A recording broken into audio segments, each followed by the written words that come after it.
Good afternoon. Welcome to Curling Stadium, continuing coverage of the Alberta Curling Series. Leduc Major, presented by Global Machine and Supply. It's the seaside matches. All these teams on the ice right now, 0-2 records, including our featured game. Sebastien Robilliard against Kyler Klebrink, who joined the game in progress in the first end. My name is Jason Chang, bringing you the action from the ice to your device this afternoon, or morning and evening, no matter where you are at. Curling Stadium bring you all the coverage, every sheet of every draw. Started yesterday, today, tomorrow, and Monday, the championship day. You guys get the jackets. Really interesting matchup here. Number 35 ranked in the world team, Kyler Klebrink. He's backed up by third, Dustin Kaltoff. Their second is Chris Kennedy. Evan Van Amsterdam is their lead, but they are only playing with lead, I believe, Dustin Kaltoff out of the lineup. Interesting that they only have three again in this tournament. They were out in Curling Stadium Martinsville International last week. If you joined us there, they were also three. Evan Van Amsterdam was out of the lineup there. I believe he was playing in a U25 event. Meanwhile, Sebastien Robilliard has been out in BC for a few years now, but if you're from the Eastern Time Zone in Ontario or Quebec, you'll recognize that name. Their third is Daniel Wenzik. Richard Krell, also from Ontario, London area, and Nate Small, their lead. Also originally from the London St. Thomas area, lived a bit in Oakville and then out in BC the last few years. I think this might be their first time on the ice, or at least their first bonspiel for Team Kleibrink. This is their third. They played in the first Curling Stadium Alberta event in Leduc a couple of weeks ago. Finished it with a 2-2 record. Lost out on a tiebreaker. Not as successful in Martinsville, 1-4. They struggled a little bit. Called a couple of their games. And a little bit of a struggle here for the first couple of matches for Team Kleibrink. 0-2 start, like I said, lost to Manitoba's Team Weeb, then lost to Switzerland's Michael Gruner. 4-5 and 2-4. They were all close games. Both went down to the eighth end, so they had a chance. And now must win in this triple knockout format against BC's Sebastien Robilliard. They started with losses against, well, they played some old foes perhaps back in Ontario. Maybe not Tanner Morgan, maybe a little bit too young for Sebastien, but lost to Tanner Morgan 3-6. Then lost to Jason Cam 6-9. So must win for both teams if they want to stay alive in this championship. And it is a long road through the seaside. If anyone's ever played a triple, you know that. They got to win 4 in a row now to make it into the quarterfinals.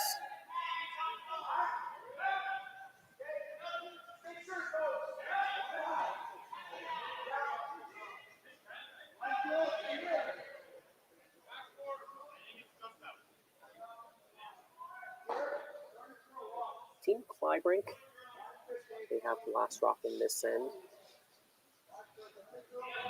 No guards in play, a very spread out house with 3 red stones, 3 Robillard stones, counting 1, 2, 3. Kyler Kleibrink sitting that 1 stone.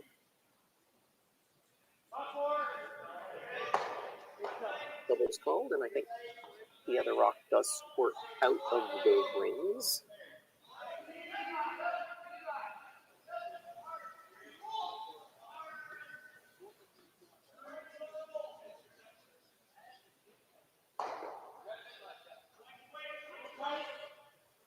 The Kleibrink ring at the top of the rings may just be out. It's hard to tell from this angle of the overhead. It looks out from this angle, but it could very well be in if you look straight on top of that yellow stone. So we'll see. But for Sebastien, he's going to try to get the force out of this end, so he's splitting the rings. Trying to keep his 2 red stones apart. If he keeps doing that, it doesn't matter if that yellow stone's on the rings or not. That would create the force situation.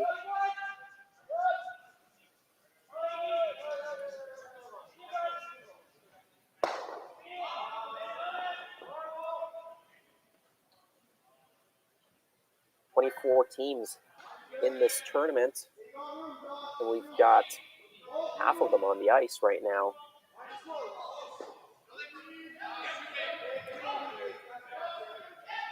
That one just hangs on the back, so very important that rock hung on the back for the Force now. This is a good shot opportunity.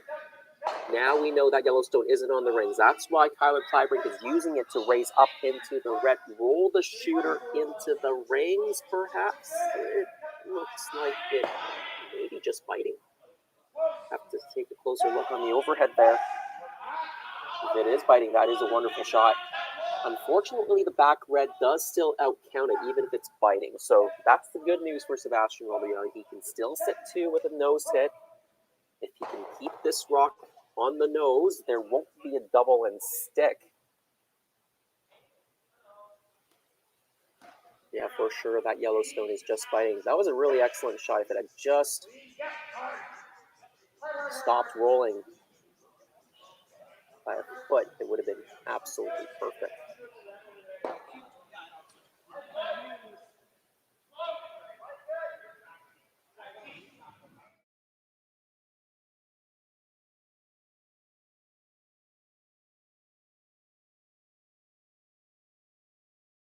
Sebastien Robilliard with his first stone, first then. He wants to hit it right on the nose. If he rolls it towards the center, Kyler might have a soft weight double. He rolls a little bit to the center.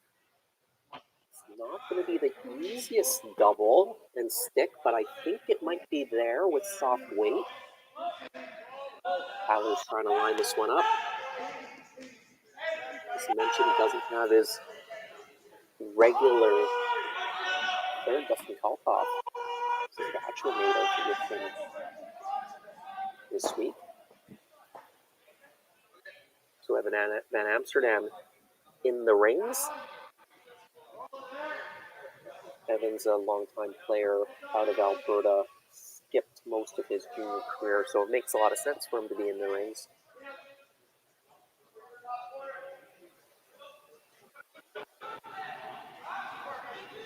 Looked at the double, then looked at just hitting and rolling in front of the red, but they astutely noted that then that might set up the yellow-yellow double. And so probably will give this double a go. See if they can hold the shooter. That's the key here to scoring 2 points.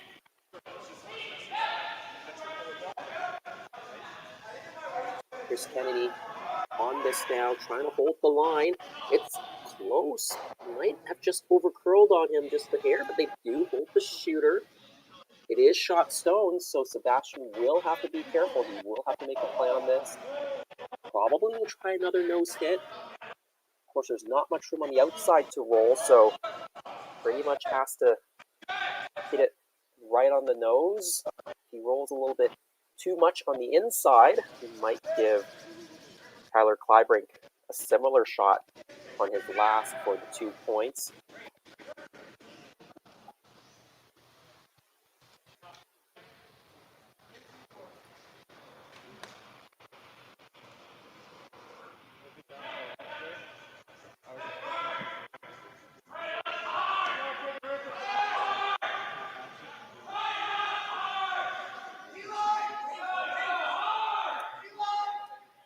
They're losing the line on this one, and it's going to roll and catch his own stone, pushes it out, and all of a sudden, from a fairly routine blank to an opportunity for two for Team Kleibrink to strike first in this all-important seaside match.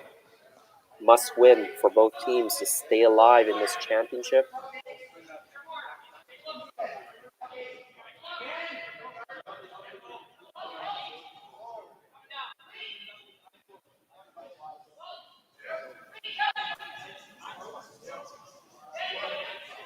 Chris Kennedy, heavy clean all the way down. That looks like a really well thrown shot. It is 1-2 for Team Kleibrink. They open with that 2, and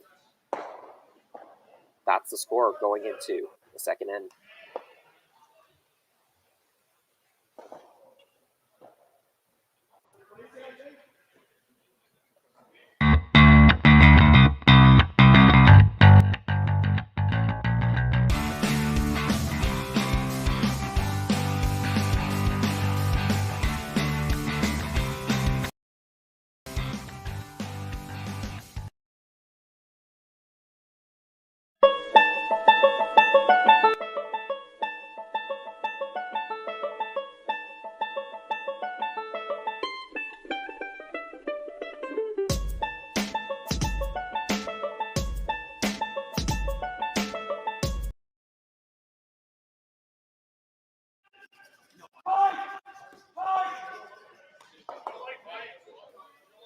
Second end just underway.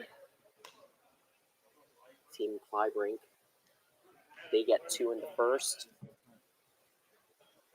On a miscue from Sebastien on his last stone, trying to hit and stick to sit 2, force the single point out of Team Kleibrink.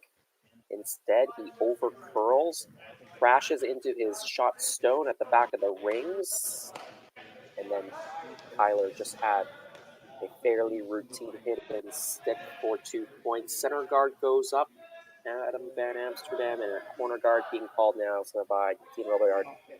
Playing the Red Stones now with Hammer in the second end. This is Curling Stadium Leduc, as mentioned. This is a seaside match, elimination game in this triple knockout format. And of course with Curling Stadium, there's always every single sheet being streamed. So if you want to watch another stream while you're watching this featured game, go right to curlingzone.com, click on those YouTube links, or go to YouTube and search for Curling Zone. The other seaside matchups happening right now, we have Michael Brunner of Switzerland playing against Jason Cam. Johnson Tao against Cole Adams, Dallin Miners, Rylan Kleider, and Warren Cross playing against Eve Stucker from Switzerland.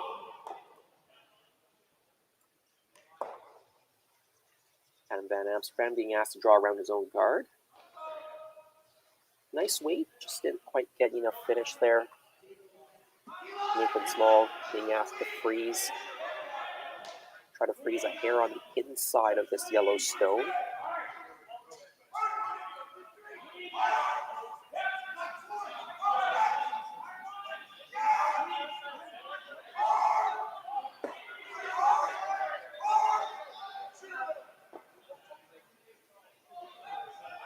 Mentioned 3 of the 4 members of this team from Ontario originally. I guess Sebastien Robilliard is actually, I think, born in New Brunswick. He may have actually competed out of New Brunswick for a little bit before moving to Ontario. May have played in Quebec as well, actually.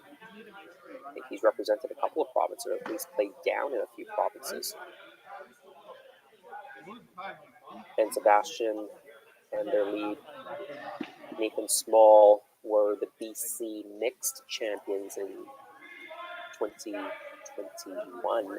I know Nathan was very excited to win that BC Mixed and go to the Canadian Mixed. I think they went 5-5 there. They'd love to get back to those championships.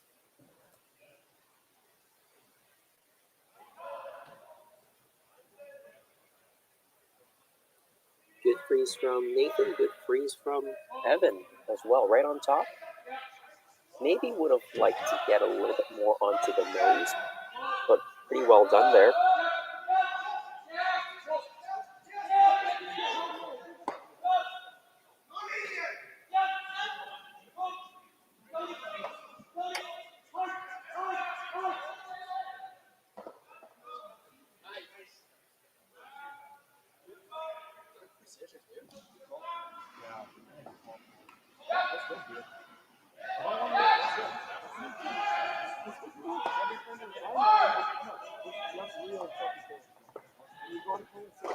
Richard Krell.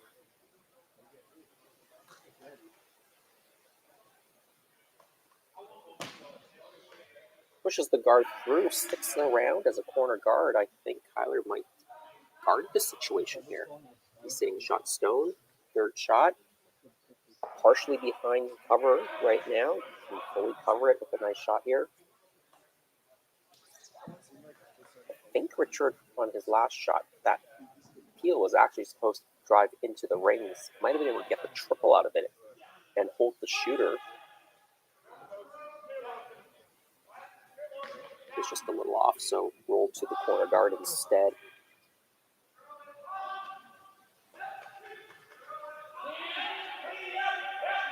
Chris Kennedy throwing the next 3 stones for this short-handed Team Kleibrink. Evan Van Amsterdam trying to make it curl.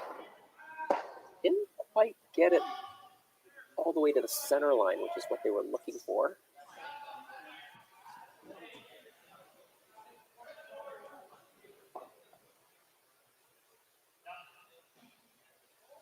Playing a soft weight hit.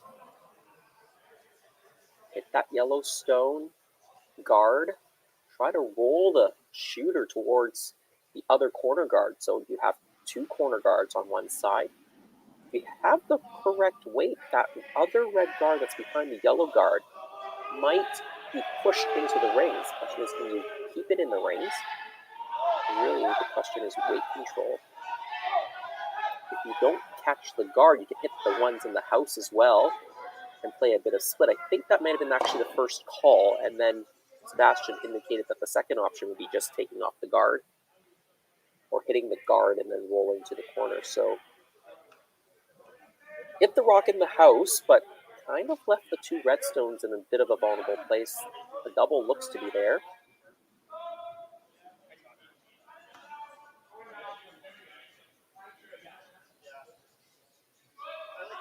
And even if this double is made, that situation isn't too critical for Sebastien. Those rocks will be open, I think. You can probably make a double back or maybe just make the hit and roll behind the corners, depending on what he feels like in this situation.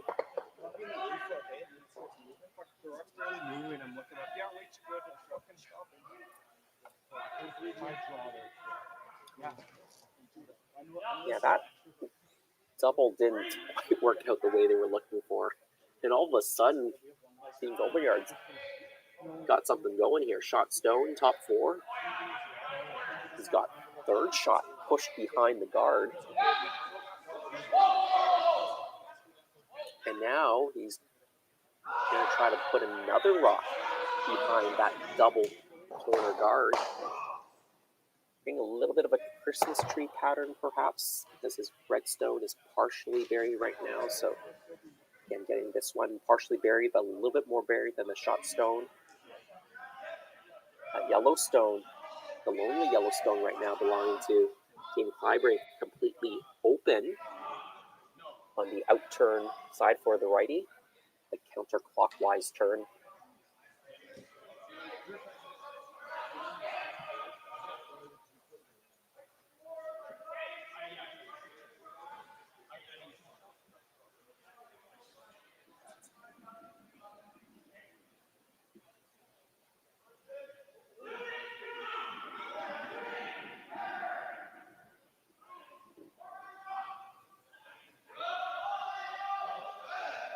Just got it to the top of the rings, wanted that a little bit deeper, probably top 8.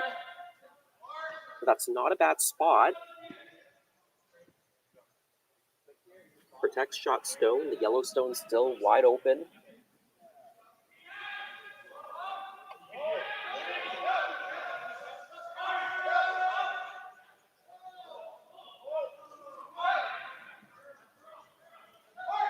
Looking to play a delicate hit here around the corner, catch a good piece of the red with soft weight.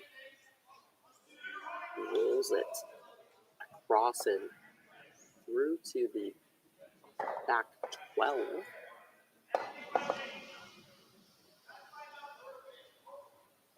So Team Robillard still sitting 1. Team Kleibrink's got second and third shot, but with the red stone just fighting the top 12. You come tight to this guard, make this double, and you'll be sitting 3.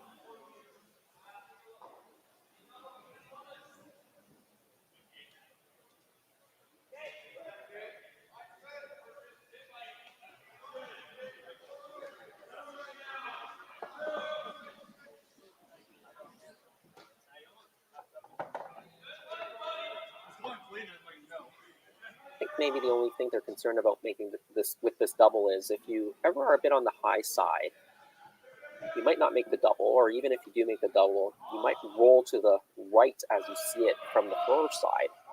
That would then leave Team Kleibrink a double back.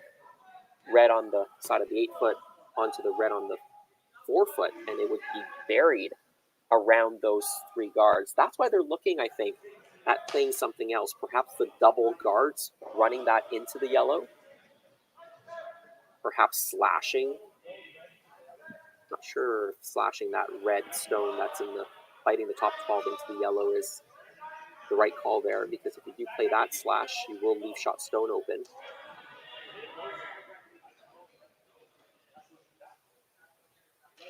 So I think there is a lot of merit to this yellow-red combination back rather than a straight-up double, just because you might not like what you leave playing the double. You certainly can make it and sit right there, and if you can, then there's no double. But if you ever roll a bit to the right, then that double is back on for Team Kleibrink. They make it, they're buried. You might get forced, you would have to draw full forefoot for your single point if everything doesn't change to the end. So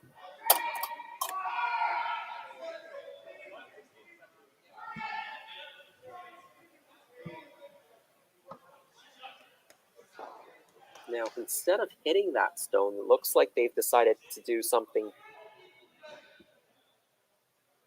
completely different.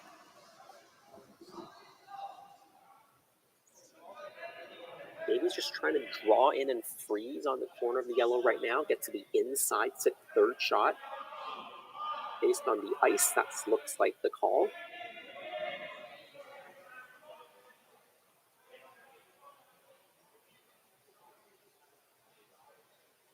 Nathan Small on the left. He's got the baseball cap on and the beard. One, two. Well, I don't think they wanted to do that, pushing Yellowstone behind cover. Shot stone is now Team Kleibrink, but they still have to be very careful. There's still a couple of red stones hanging in the house. Those can always come back to bite you without last stone advantage. Joining us with Martinsville, that actually happened to Kyler a few times when we featured his game. I believe they were playing Mike McEwen.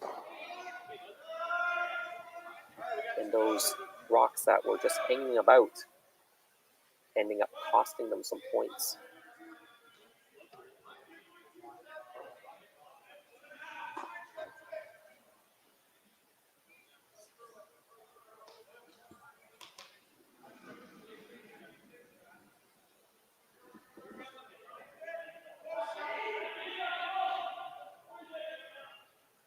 Richard Krell just looked back at the house, wondering how did we miss that one by that much.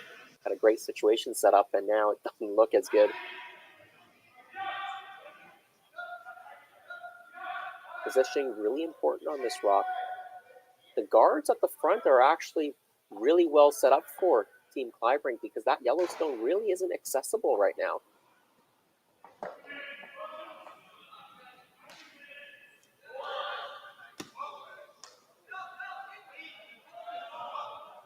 You can draw to the open side, sit in the 8-foot, make sure you're at least T-line so there's no double. If you do that, you're going to be sitting first and third, and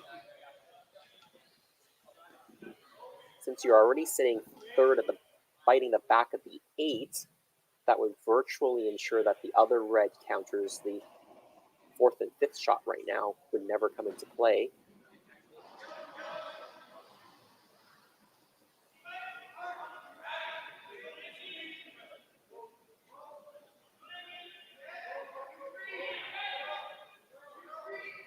You could hit that open redstone out completely, the one on the side of the 12. You just have to be careful if you do that to not kind of have a half roll and leave the double. You either have to stay right there, and that still might leave an opportunity for a double. Sebastien can throw it pretty hard, so it might be possible for him to move the yellow stones with a really high weight flat double.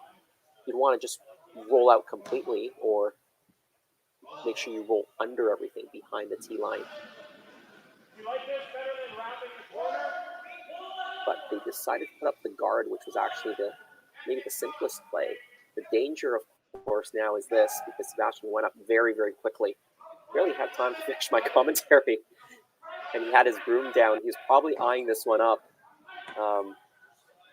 as the Kleibrink team was mulling over their last shot. Angle, run in. He sticks it, he'll sit 2 buried, and then that would set things up nicely for potential 3 points. This is Looking close, but maybe just a hair too thin, just over the top. That was difficult to do, get it through everything without touching any of those stones. If they hadn't gotten a hair thinner, they may have actually grazed off the top red stone and redirected back towards the button.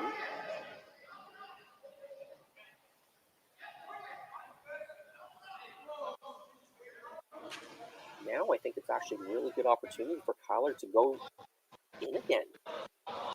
You can draw and catch a piece of the top of the button and actually sit 2, or if it come up a little bit short, then you guard the draw path.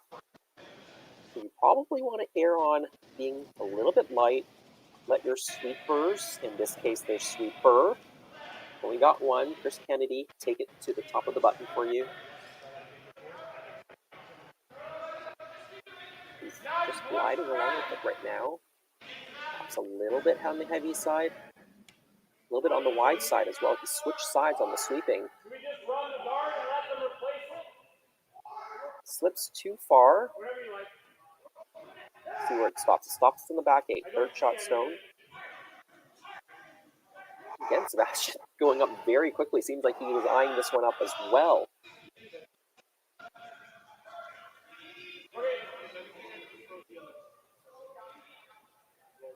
The draw to the button is there right now. Not really sure if this shot that he's lining up gets him any more. Not really seeing a way for him to get 2 by playing this.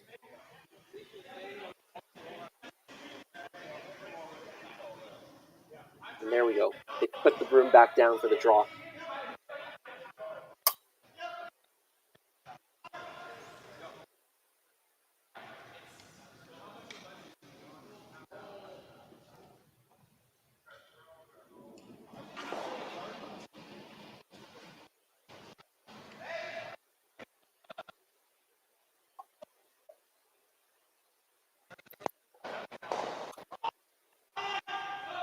Down 2-0 to Kyler Kleibrink in the second end. Sebastien Robilliard. Final stone had a great end look set up there for a while. One mistake on third stones has squandered that opportunity. Now needs the button to score.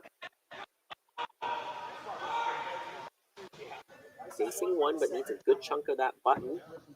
Sweepers now trying to carve it in, but it looks like it's running out of steam. Can they get it there? No, just doesn't get it there. So it is a steal of 1 for Team Kleibrink. They're off to a fast start, 3-0 after 2 ends of play.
Steal of 1 for Team Kleibrink in the second end. They're off to a 3-0 lead. Third end now.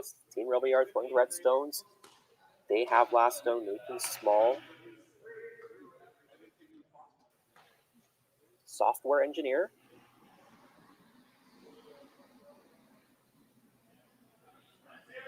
Lives now in Nelson, BC, I believe. Previously lived in Oakville, Ontario for a number of years. Played out of the Oakville Curling Club.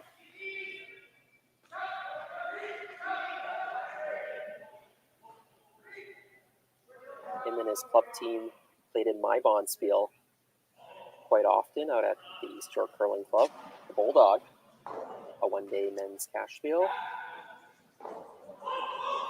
Definitely miss Nathan's presence. Give a shout out to John Newgate, his former skip. Hope he's watching.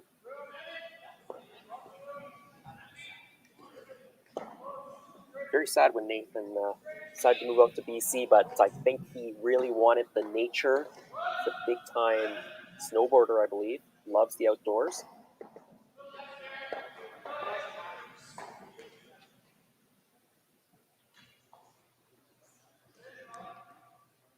Threw a nice corner guard, a high one. Now he's going to be asked to throw a tight one. The double corner guards on the same side. Really like this call, 3 down.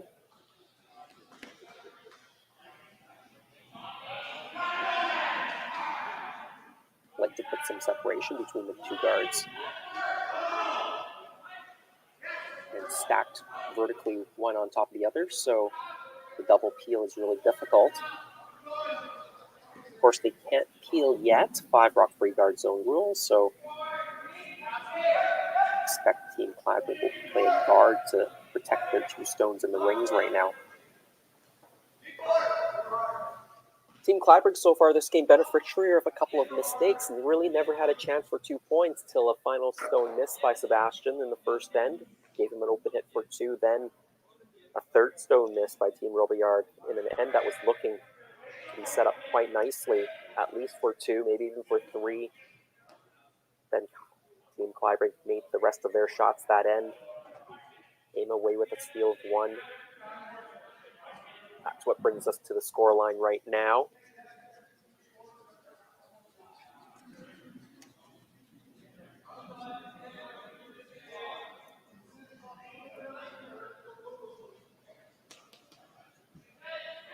As mentioned, these are the seaside elimination games in this triple knockout style event.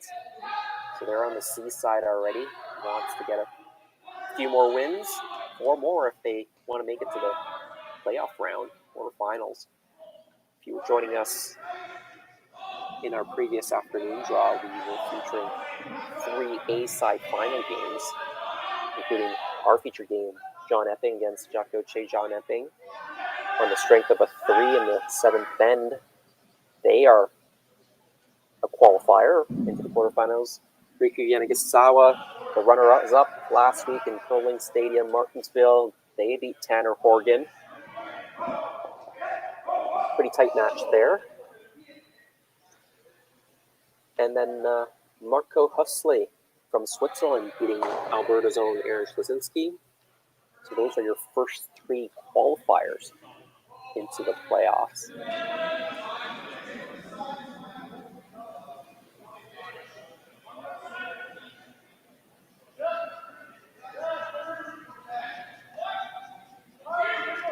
Well, Team Robillard, they get that rock buried to the back of the house. It's not a rock that Team Kleibrink wants to chase right now. They like to just protect their own stones at the front shot stone and second shot stone.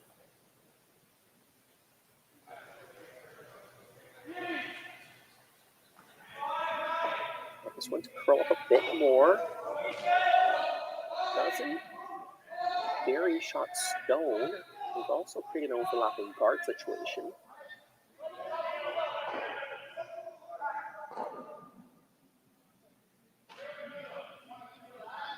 We could play the double peel here. Get rid of both guards now.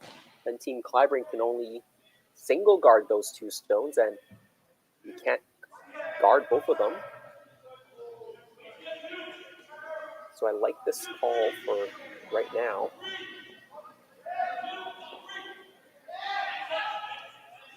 Richard Krell. A little hair too thin, but he does move the guards out of the rings. Loses the shooter.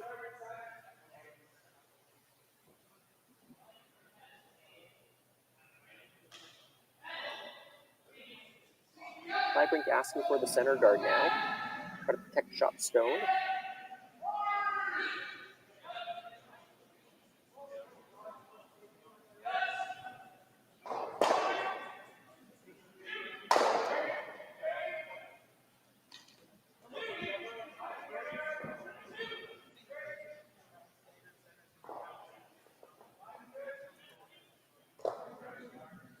Well, Curling Stadium Alberta Series Leduc Major started yesterday, Friday morning. We had 4 draws Friday. We're bringing you 4 more today. We're on the 3rd draw. That's draw number 9.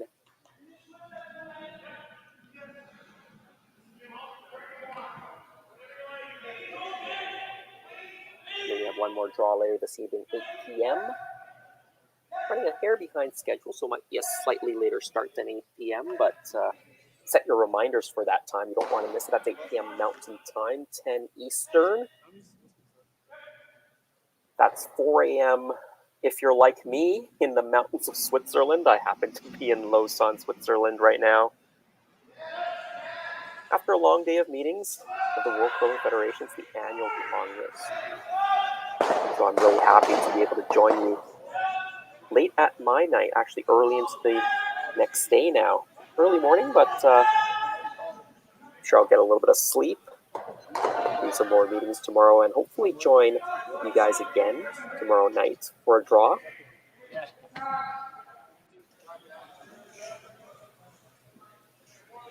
Really nice stone there by Daniel Wenzik. Run back makes the very difficult double and leaves the shooter up there, but he's got all the yellow stones out of the way, and they're sitting shot stone back of the rings behind their corner guards. Now Team Kleibrink, after losing both rocks in the house, have to chase this back red stone. Probably a quiet way, try to tap it right through. Line looks really good here. Well played, well controlled, rolls it to the center.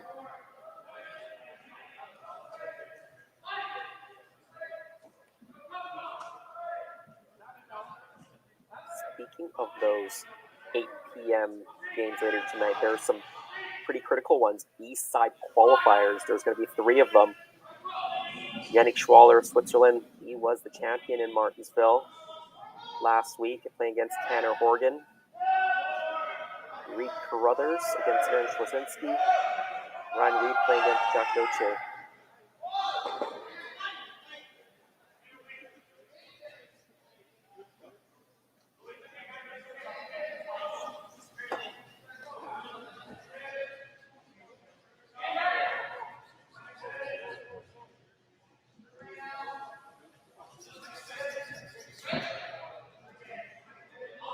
Wenzik, he has to draw around. Came a hair too deep there. Wanted that probably, maybe biting the top 4, even top 8 was good there. You come just a little bit deep on the backside of the tee line, and now Team Kleibrink locks one on. And the scoring area is going to be very small. If you can lock one on, these shots even better.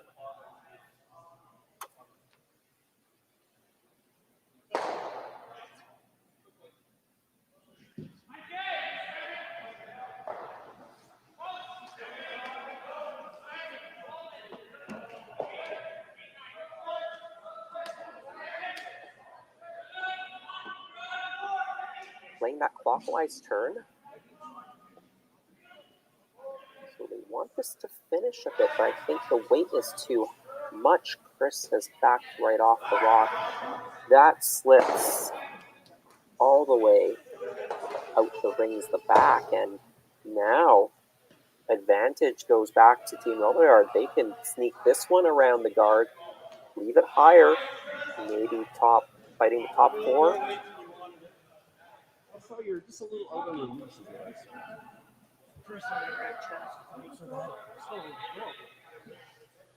You might actually want this rock to over curl a little. If you're just kind of top 4, I don't know if it's possible or not for Team Kleibrink to take the out turn and corner freeze to the shot stone right now on the button.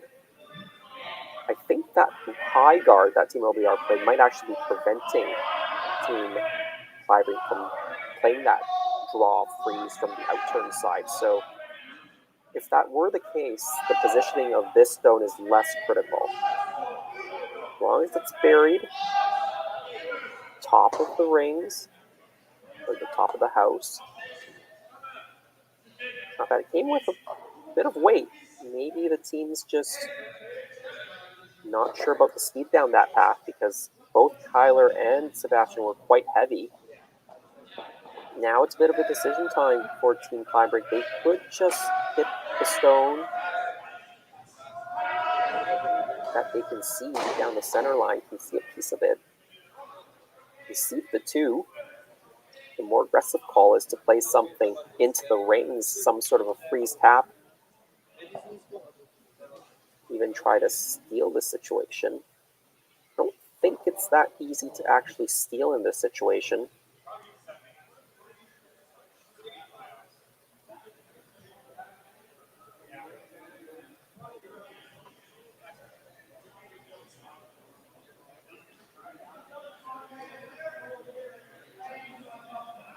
Quite difficult to even force Team Robillard to 1. So I'd be a little bit inclined to just hit one of the rocks and give Sebastien the draw for 2. Try to play something soft and a tap or a freeze. If you make a mistake on that, you're giving up 3.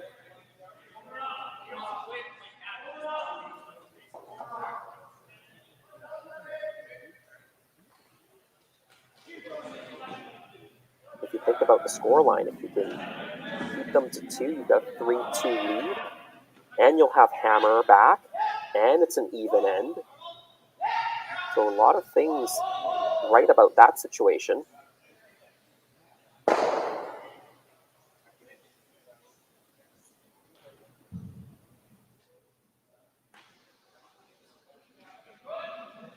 I think they've opted to hit the rock that they can see. I'm not sure you can actually get the double here. Probably jams right onto the red. Or if it doesn't jam right onto the red, the other red might jam onto that yellow. 5 pick. Shaves the guard. Almost gets the double. Gets that Robillard rock to go all the way to the back of the 12-foot.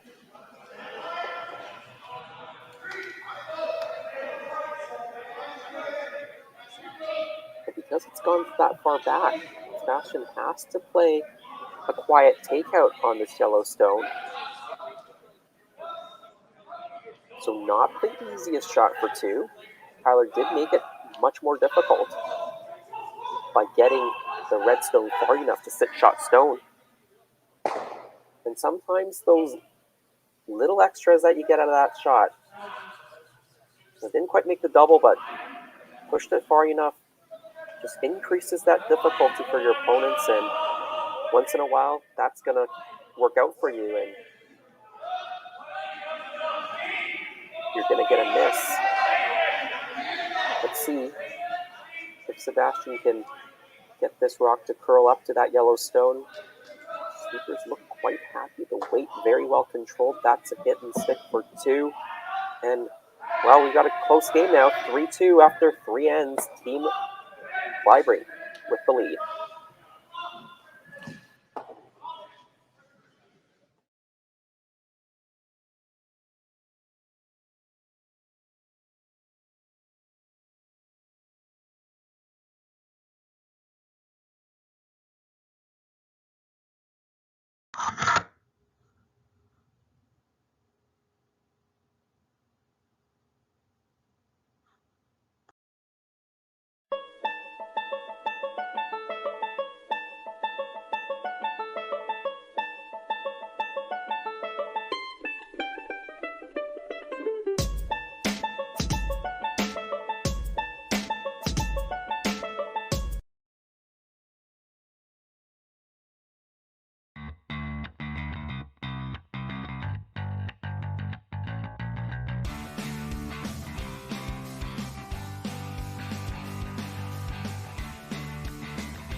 We're back, Curling Stadium, Alberta Series Leduc Major, fourth end just underway. Team Robillard getting their 2 in the third end, cuts that deficit 3-2. Team Kleibrink leads. They've got the hammer. If you're just joining us, my name is Jason Chang, here to bring you the action from the ice to your device.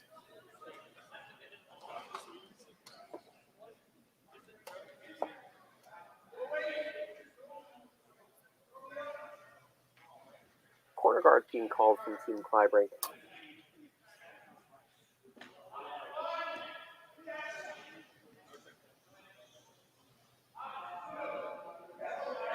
Not wasting any time. See this as an even end, so why not put up the corner?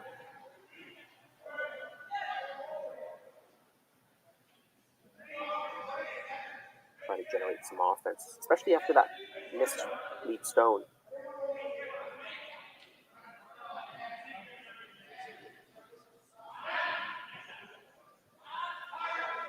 Nathan's going to try to make amends on this one. Well, that one hung out a bit wide. Team Kleibrink now really in an advantageous position. That red guard should be a center guard. It's really guarding the 4-foot line. It's more like a corner guard.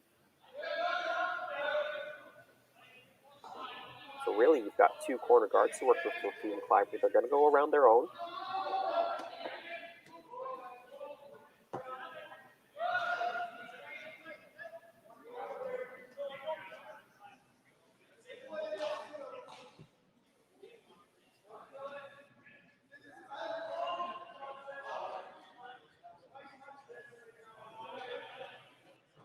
It's going to be trying to carve Evans Rock, excuse me.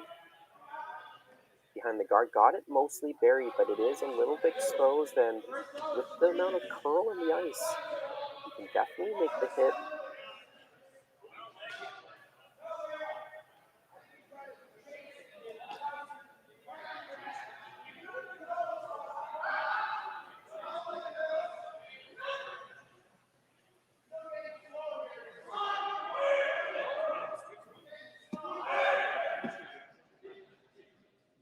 The boom goes down.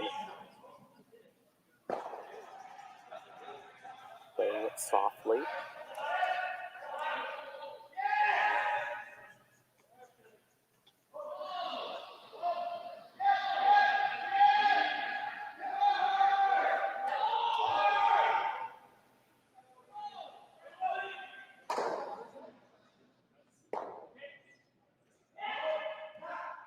Makes the hit.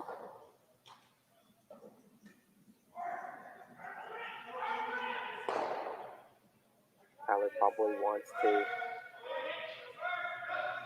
get another rock behind that guard. You can either play a hidden roll behind the guard, but oftentimes you're trying to go around the guard and be perfectly buried. The easiest way to do it is to just draw in there.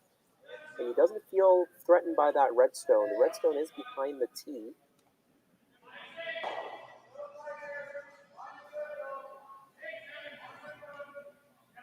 He says, why don't we just do it the easier way? Just draw around. You won't be shot if you're fully buried, but you can always remove that redstone a little bit later in the end. That one doesn't threaten you too much. It's also only biting the 4-foot, so it's not covering the button. You've got the whole 4-foot path still. That one over curled a little bit, a hair deep again. Just a weight control, a little bit off of both teams on some of these draws. More of them slipping deep than coming up short. So sweepers and throwers have to pay a little more attention there to clean up that weight control.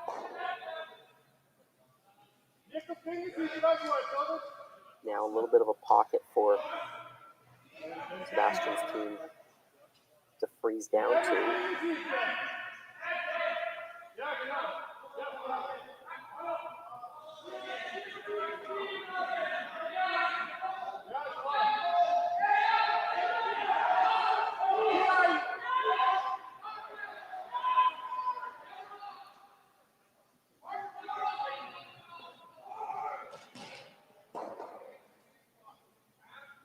rock over curls a hair as well, but it is shot in second shot stone.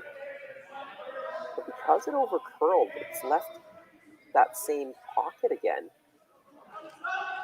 So Team Kleibrink can draw down now and get a rock locked in there.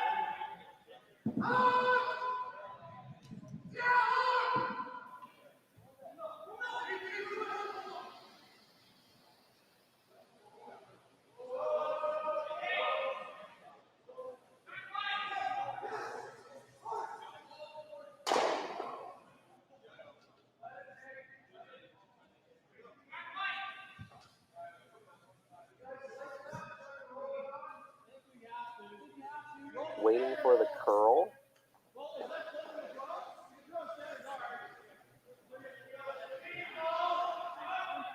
Didn't quite get to the pocket, but it is shot stone.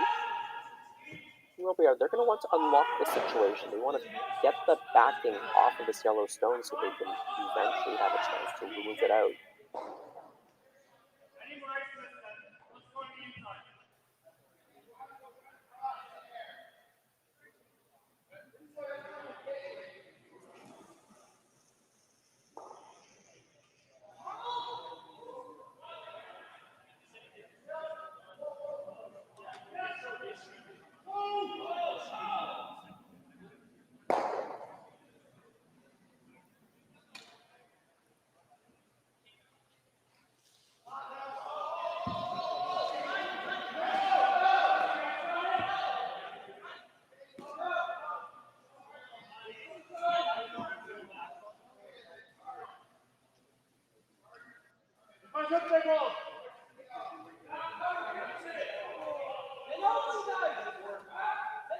Taking it down and losing some pace and losing the line there. So again, there's a little bit of a pocket that Kyler can use.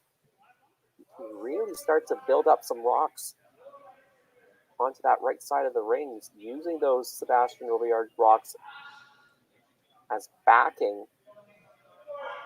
And there's a corner guard in play as well, so all of that makes it very difficult for Team Robillard to remove the Kleibrink stones.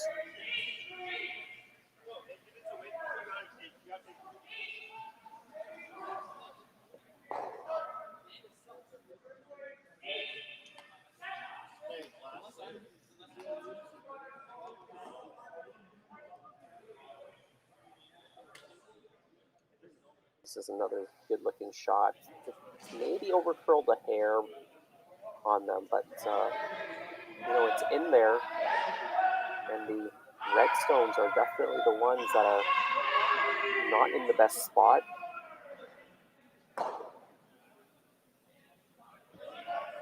They may have overcurled just a little bit too much. Team Robillard, they maybe can come in and corner freeze on that yellow stone and be in an okay spot. It is very finesse, very tough to get that into the right spot.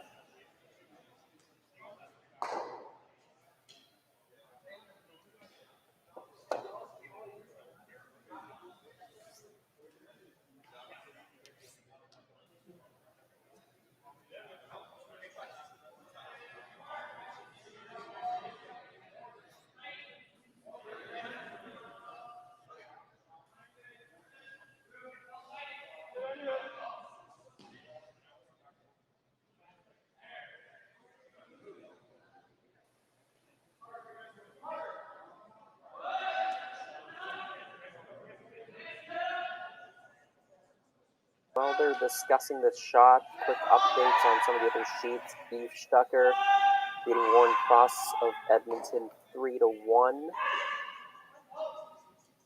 The Swiss team has last stone in the fourth end.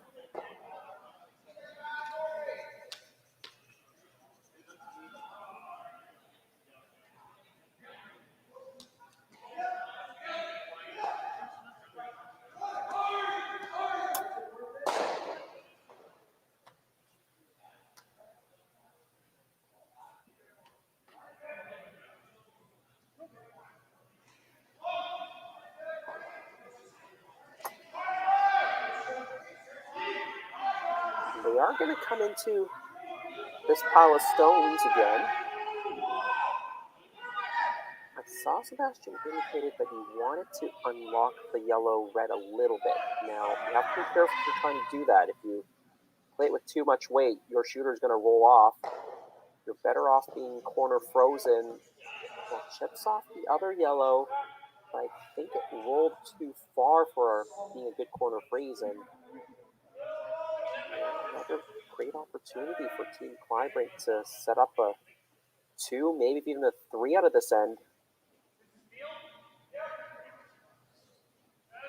Kyler's indicating hitting the red stone from the thrower's perspective, the center line side, rolling that shooter behind that corner guard perhaps, and losing the yellow backing, maybe try to count.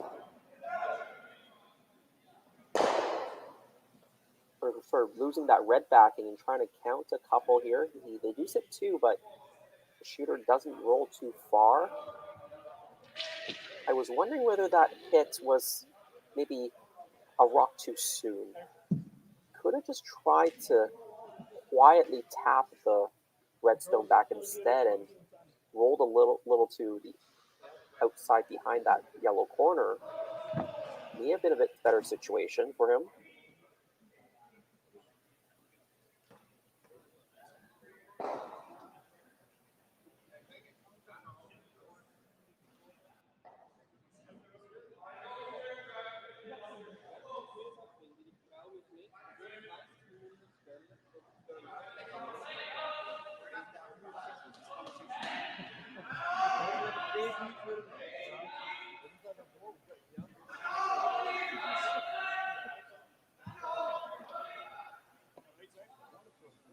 I think they're looking for a double here.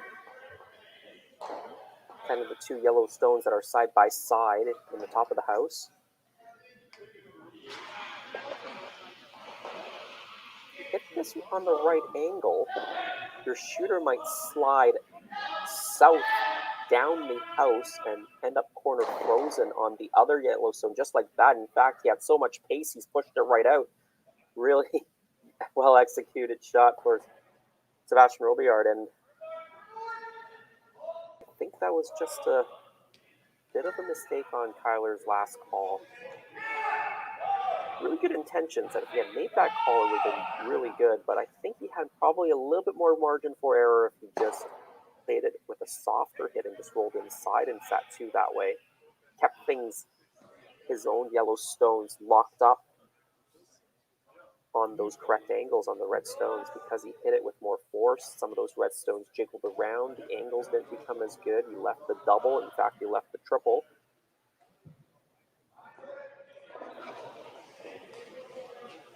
There is a double here, though. You can probably sit first and third after this situation, so still a chance for Team Kleibrink to score a couple here. Needs to hold the shooter, though. The shooter rolls out. Needed to hit that a little bit more on the nose to get the shooter to stay.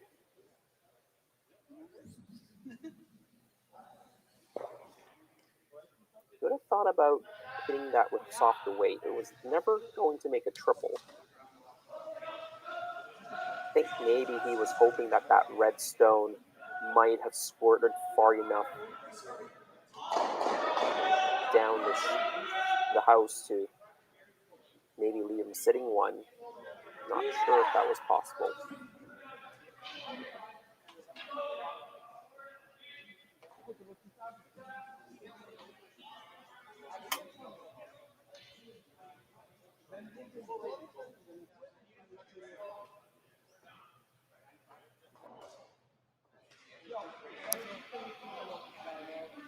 Well, now the decision for Team Robillard is quite simple. You split the rings and you've got the force on. The reason you wouldn't hit the open yellow stone is you would leave a double and the blank opportunities. So split the rings, get this to the back of the house. As long as it stops in time, yes, it does. Really not well played. There is no double there, and Team Kleibrink, they're going to be forced to just draw for their single. You can either draw to the button or just take the same path, follow Sebastien's rock down.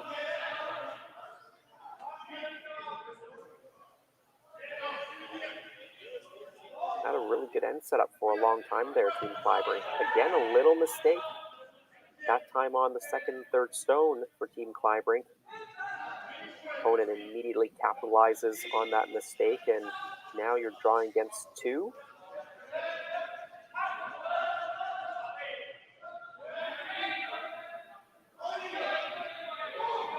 Last stone, fourth bend, Team Kleibrink needs a full four for the single. It's Kennedy sweeping this rock. Kyler's played the line for the backing. Basically watched Sebastien's draw, and he took the same path and didn't even need the backing. Makes the shot for one. Gets the 2-point lead back halfway through the match.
Halfway through the game, Team Kleibrink, they've led from the start. They were forced to one in the fourth end. Little miscue on third stones. Had a chance for multiples, but they do escape with the single point to take a 2-point lead over Team Robillard from British Columbia.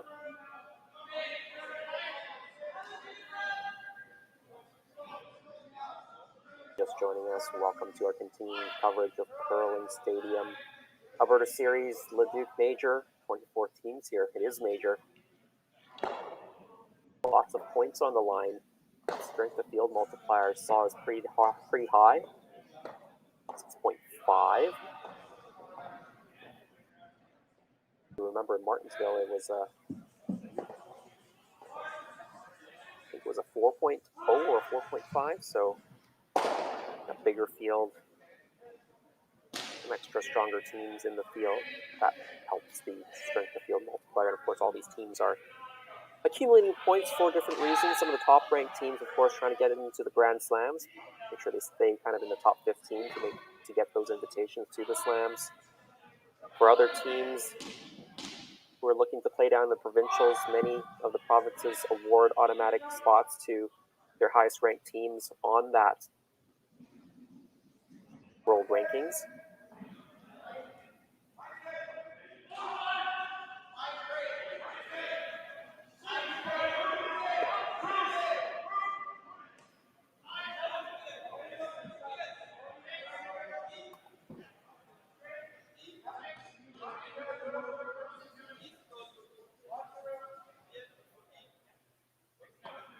They've got a couple of guards set up. They've got opposite side guards here.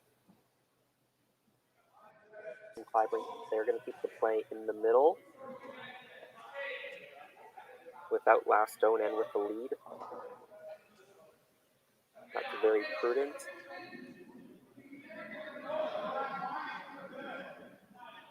Sebastian's the one who has to be aggressive down by 2, so you keep it as simple as possible for Sebastian's team to make a good shot. They're going to try to make a good one here, try to hit the rock in the top 12, flop the shooter behind the corner guard. You kill 2 birds with 1 stone there. Not only removing your opponent's stone, but also getting one buried.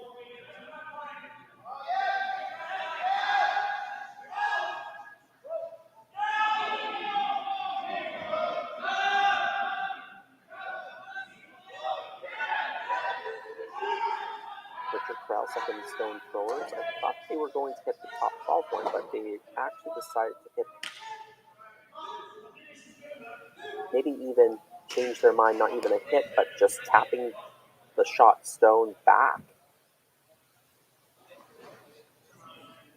I think they maybe realized that those 2 stones that were near the button were quite dangerous.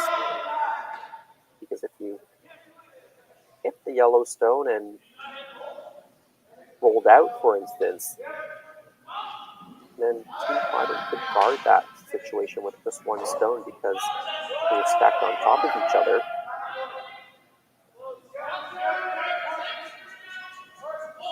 Or they might go up and peel on your corner guards. So it was important for Team Robillard to stick around on that last shot. Team Kleibrink comes back with a nice little hit, half a flop. Now the situation getting a little bit more testy. They're going to run this back.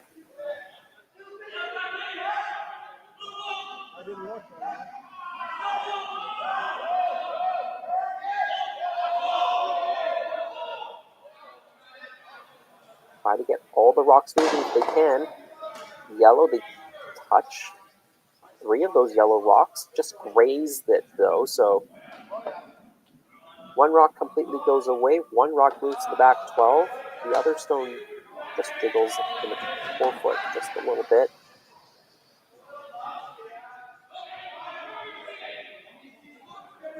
Still an okay situation for Team Robillard. They've got 2 stones in the back 12 that can act as catchers for them. They can even draw frees to them later in the end. They still have 2 corner guards right now. Kyler's probably going to take one of them away right now. Ideally, he'd like to roll this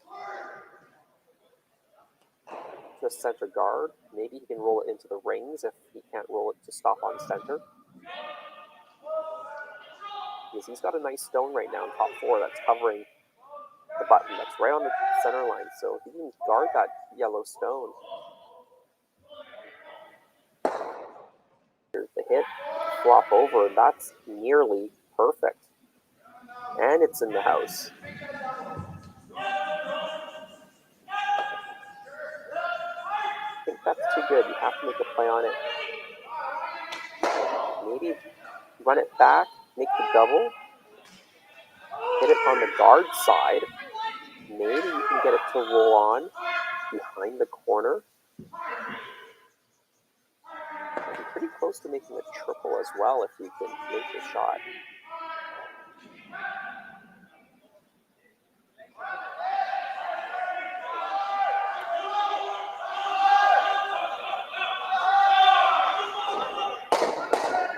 Overcurled the way they wanted to hit it, I think, but they do get 3 out of there. Good result.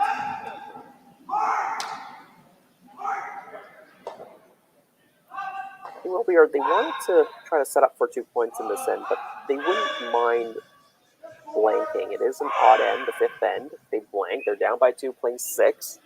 You score your 2 and 6, force and 7, score your 2 and 8. You've got the win.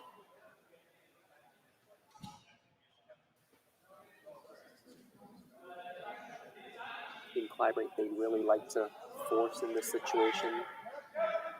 Even try to steal. The steal's not looking as great anymore after that triple. But a force is still definitely on. Make the hit here. Roll it on. You want to get it all the way out. It doesn't go all the way out, but they are shot in second.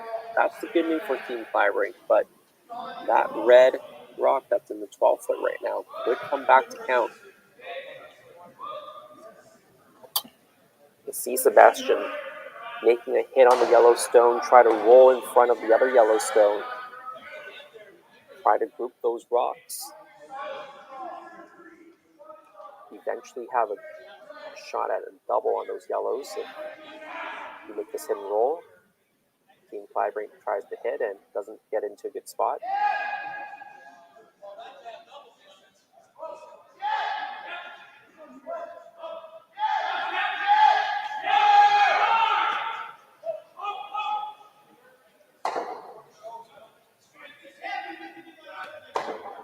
Gets halfway over.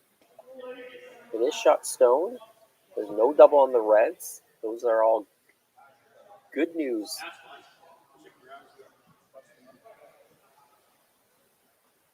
Team Kleibrink. Kyler now skips stones.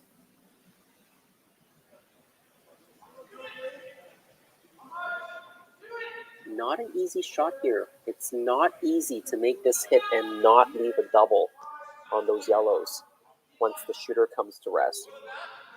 I'm trying to see if there's any way for him to just cross the face of this redstone a little bit. Get it a little bit more on the guard side, and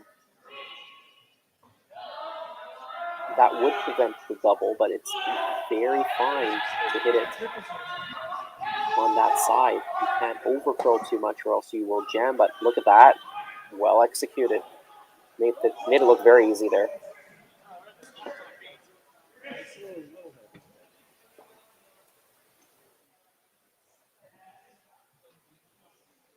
That was a tough shot to make, actually. It didn't look spectacular. The triple clearly was a more spectacular shot, but that one was tough. And speaking of triples, this is a triple knockout, and all of these teams on the ice right now are on the C side. They're on the verge of elimination. One more loss and you're packing your bags.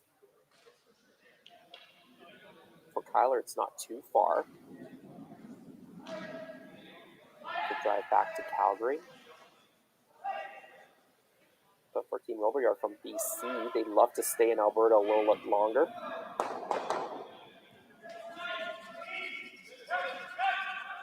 Take advantage of some more curling so early in the season, number one, and number two, maybe some tax-free shopping if they can get a check out of this weekend. At least no provincial sales tax. Well, that's a mistake, I think, Robillard. Tried to play the quiet hit, over-curled, it's the guard, and unfortunate part is rolled the guard to a center. And now Kyler can draw around a center guard, and Steele will be back in play. You're going to see Kleibrink. He makes this sitting 3, and you're either going to have to draw the button and maybe play a hit and roll onto the button off that yellow stone on the right-hand side of the rings as you see it from the thrower side. So Kyler Kleibrink here. Last stone of this fifth end, 2-point lead. Now threatening again to take more. He's jumping up there now. Their short third, regular third, Dustin Kaltoff. So want to help out if you can.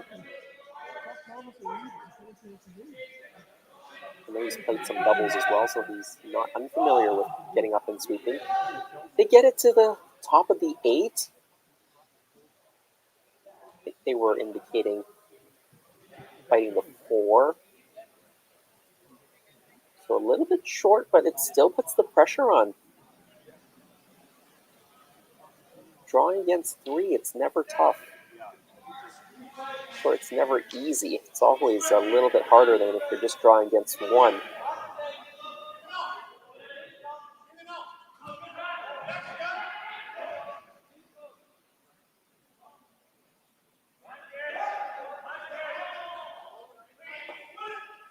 Final stone, fifth end, critical shot here.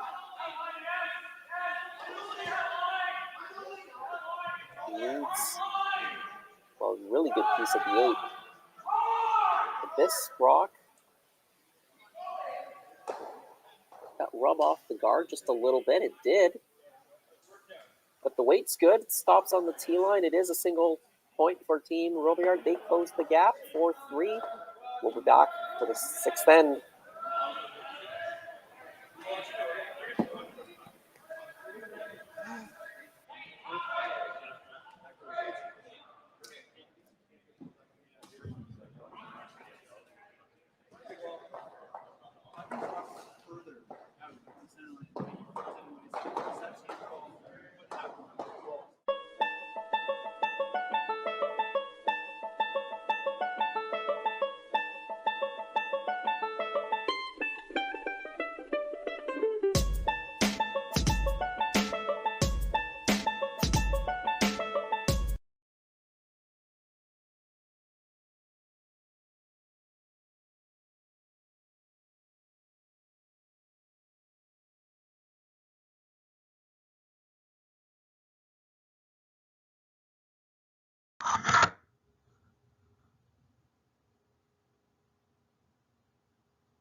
Back for the last few ends of this match. 6th end, Team Kleibrink up 4-3. They have the hammer.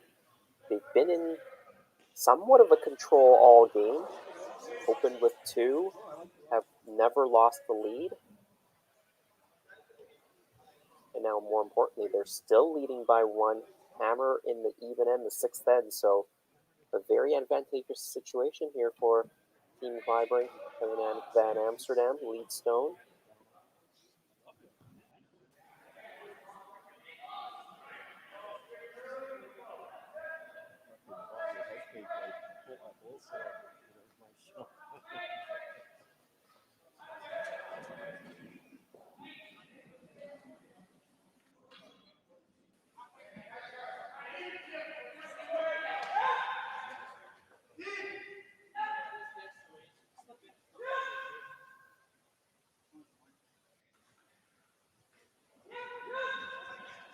And I'm curious what Team Robillard wants to do here. Will they put up a second guard? I think that's what was called.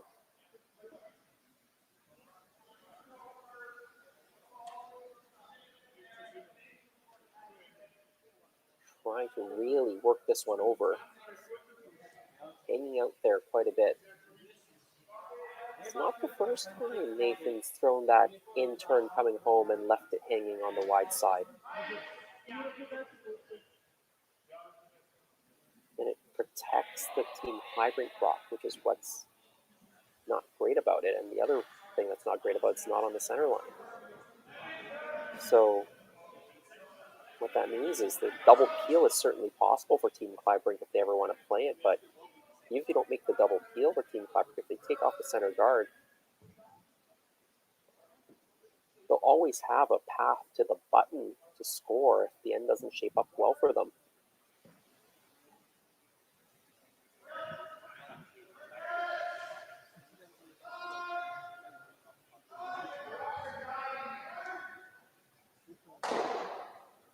That rock maybe ended up a hair too short. I think they wanted it in the top 8. Sebastian's first instinct was, let's just go around everything. Let's get to the top of the floor, top of the button area. That rock in the top 12 is acting as a guard for us. I think the team shook him off and said, why don't we play some sort of shot on this? It isn't necessarily favorable to leave it there. It is a rock that Team Kleibrink could use later on. You could definitely tap that rock onto the button. There's enough curl, you can see half the rock already, so definitely tappable. So maybe instead just a quiet weight hit, try to remove it, roll the shooter to the open side,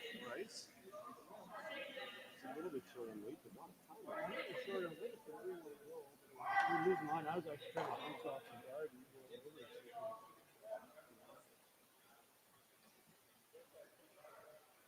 Didn't quite get enough curl there.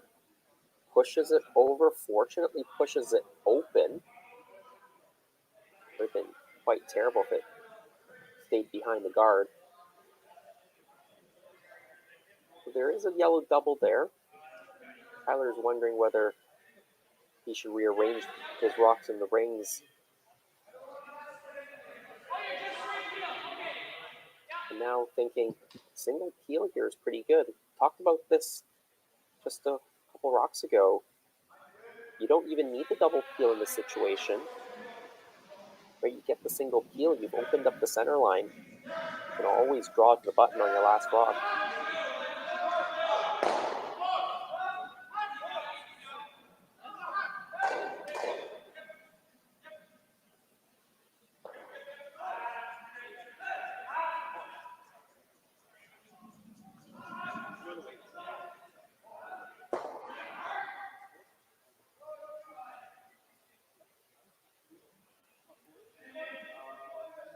Six sheets of ice in play here in Leduc. So 12 teams on the ice at once. Quick update. Michael Bruner, Switzerland leading Jason Cam 5-1 in the fifth end. Cam has last stone. Also 5-1 John Seatow of Edmonton against Cole Adams of Calgary. Adams has hammer in the fifth end as well. And 4-1 Yushtucker of Switzerland leading Warren Cross of Edmonton. Cross has the hammer in the fifth end.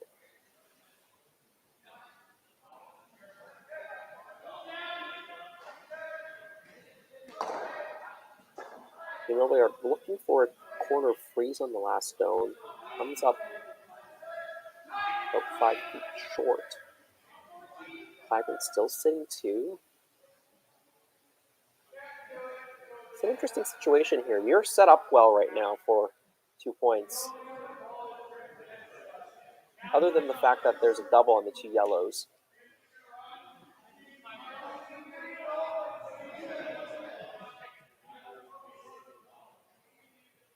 I think if you go and peel the guard, you might see Sebastien play the double on the yellows. You can probably, well, maybe hold the shooter, sit 2 and get the force that way. I think that's what Kyler didn't like about peeling. Now he's trying to draw in. Maybe even come off his yellow stone and roll in behind.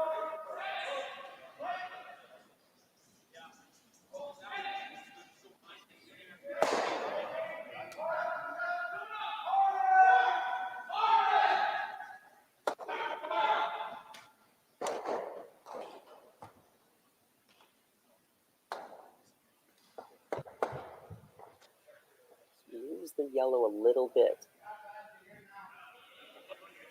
So now, Kleibrink sitting 3. Sebastien still needs to be pretty aggressive here. He's down by 1 without hammer in the 6th end. There aren't any particularly good hits right now, so that's why he's playing the raise on his own stone.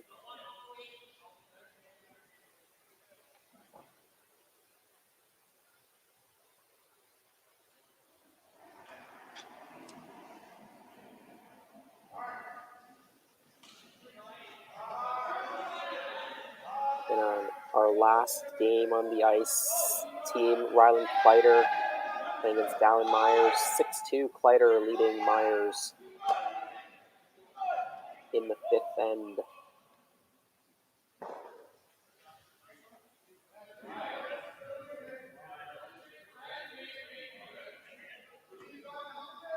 We've got Sean Murray and Marhill on the call on that game.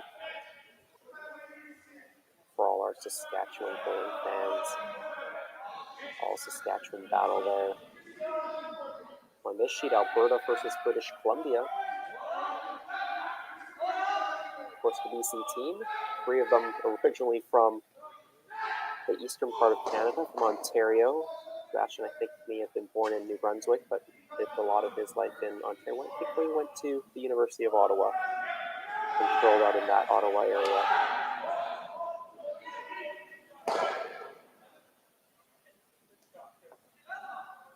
Chris Kennedy being asked to play that double, just misses it. Well, now the situation is looking a bit better for Team Robillard. That red stone that is in the 8-foot, maybe just biting the 4-foot, it is difficult to remove that red stone as it stands.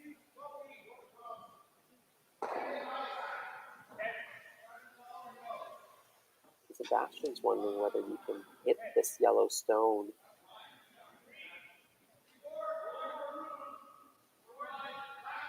Maybe get that red stone to pop out that other yellow stone that shot rock. So let's see if it does what he thinks it's going to do. I think if he hits it high side, you'll get some drag. Yellow, yellow, red pops the yellow over a little bit. Your shooter stays in the rings.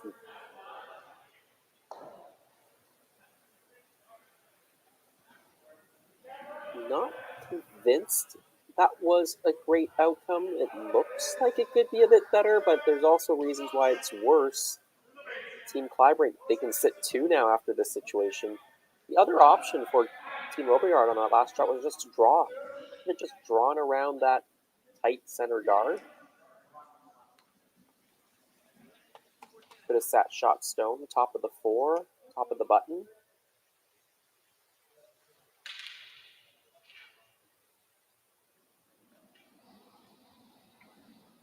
I'm not sure Team Robillard got as much out of that last call as they were hoping for. If that yellow stone could have popped out further and red could have sat one after the last stone, then that would have been a pretty good call. I was never sure they could actually hit it hard enough and keep the shooter around to get that yellow stone popping out.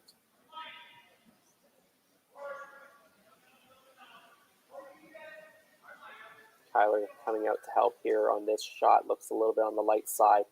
It's going to over curl because it's light. Snuggles up against the other guard, and now you got to draw around now.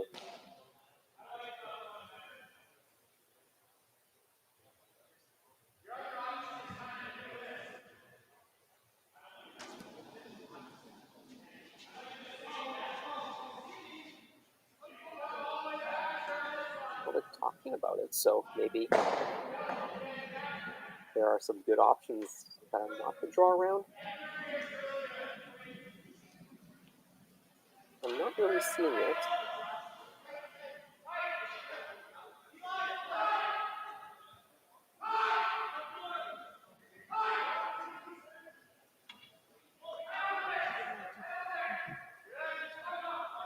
Yes, you can come off your red, crash into that yellow, maybe get rid of that top yellow. But okay, you do that and set second or third shot, but Kleibrink still shot stone. He's got hammer, he's leading. He'll just go around again. If you ever hit it a bit on the thick side, red onto yellow, so a little bit too thick on the red, you could just push the other yellow stone into the top 4 and give Kleibrink 2. So I don't like coming in red onto yellow. I don't think it gets you much. I think you have to do something to cover up the draw to the button for Team Kleibrink. Unless you can get shot rock out. This red onto yellow does, but that's a harder shot.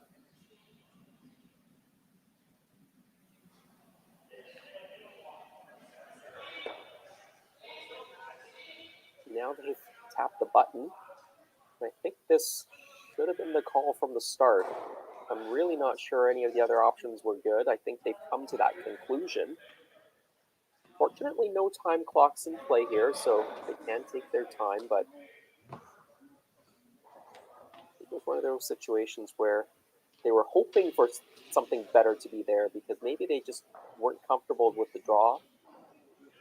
Seems like the teams have made a few mistakes on draw weight this game.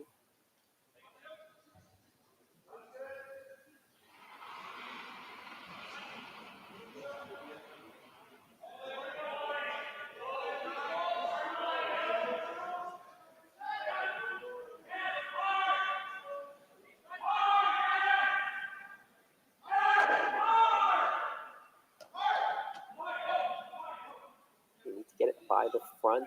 They do. Now they need this rock to slow down. And it does not. You just had to sweep too much to get it by, and now opportunity comes back for Team Kleibrink.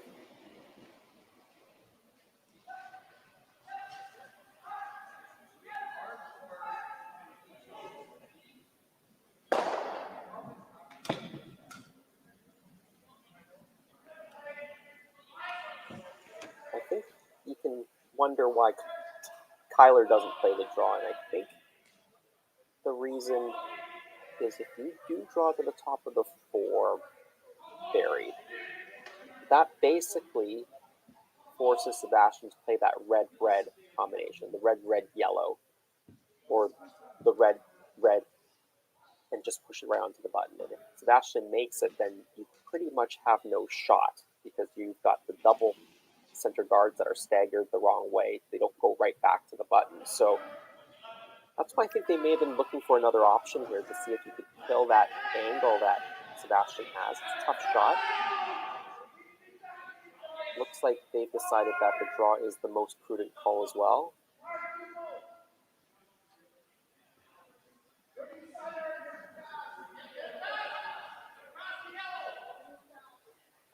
And I would agree. You are up by 1. Yes, you make your shot, and if Sebastien happens to make it perfect, he might steal one. But all the pressure will be on Team Robillard if he hits it 2 here.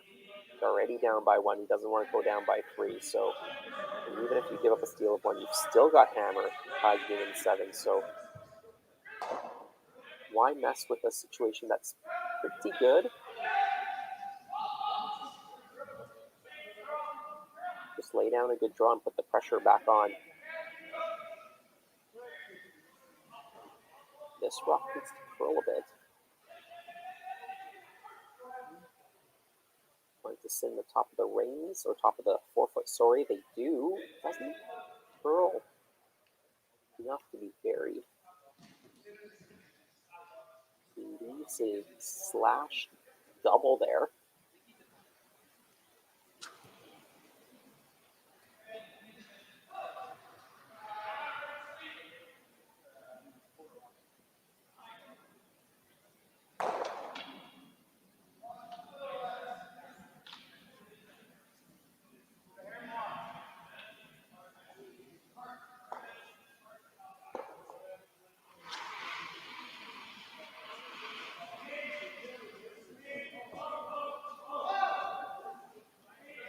Big shot here.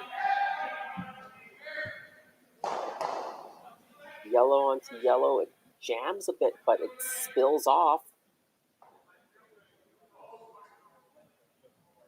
So I think this is going to force Kyler to play the draw for 1. So in some ways, it's mission accomplished for Team Robillard. I know they were trying to steal, but the setup was never good. So it forces an okay situation as well. Try to have hammer in 7. Take 2, steal 1. Could get lucky. Get a 3 spot, take the lead.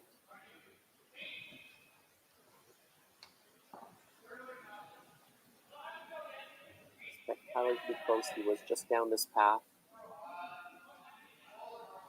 Pretty much the same weight will do it. Does need the rock to curl more than the last one, and this one may be a bit heavier than the last one. Will it hang on the back of the 4? It's still biting.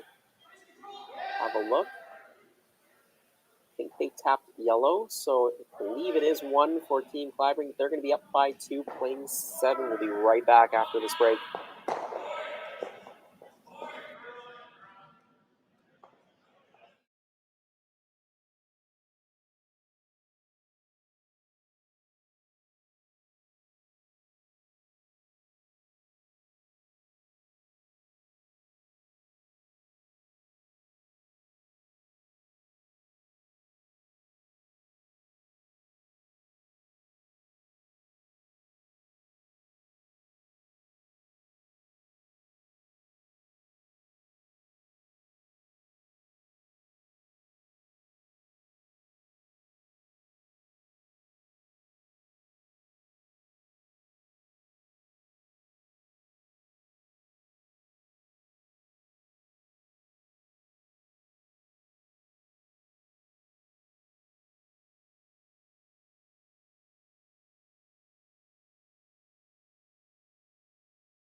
Welcome back, 7th end.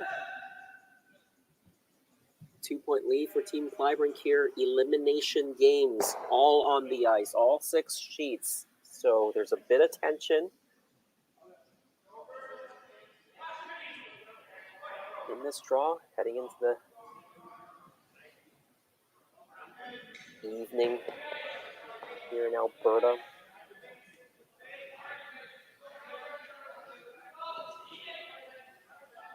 Mountains in the background, beautiful Rockies. I've got the Alps in my background. I'm in Lausanne, Switzerland for the World Curling Federation annual meeting. Important decisions being made for the world of curling, including the election of a new president after 12 years of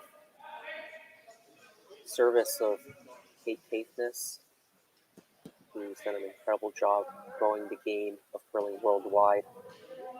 So many new member associations have been added since she took over the reins of the presidency 12 years ago.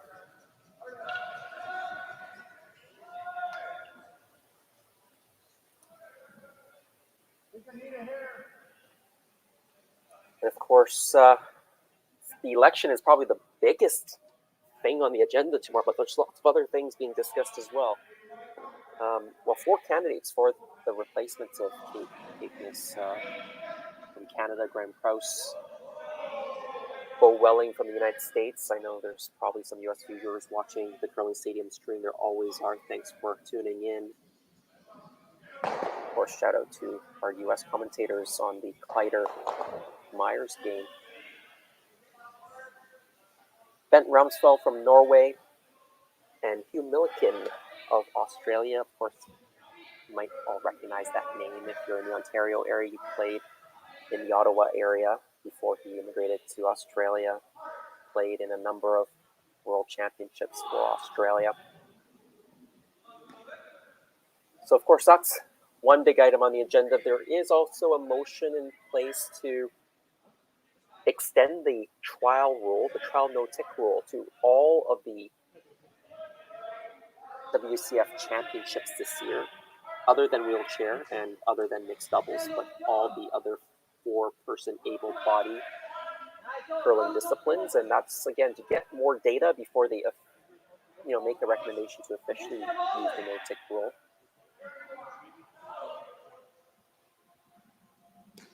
And then usually on the agenda, there's a bunch of things related to the Constitution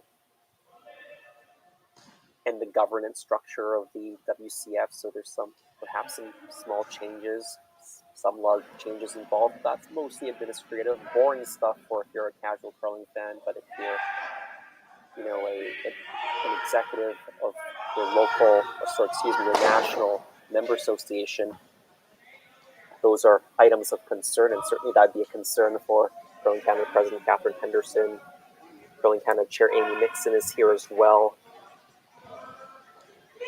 A great chance to chat with her in the bar at the hotel last night. She kept me up late.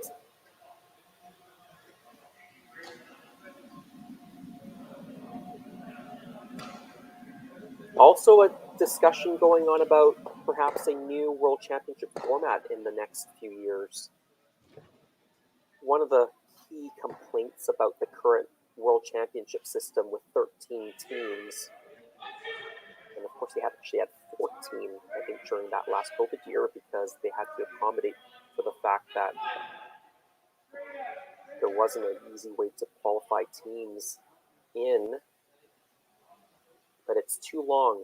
The players complain it's too many games for a full round robin.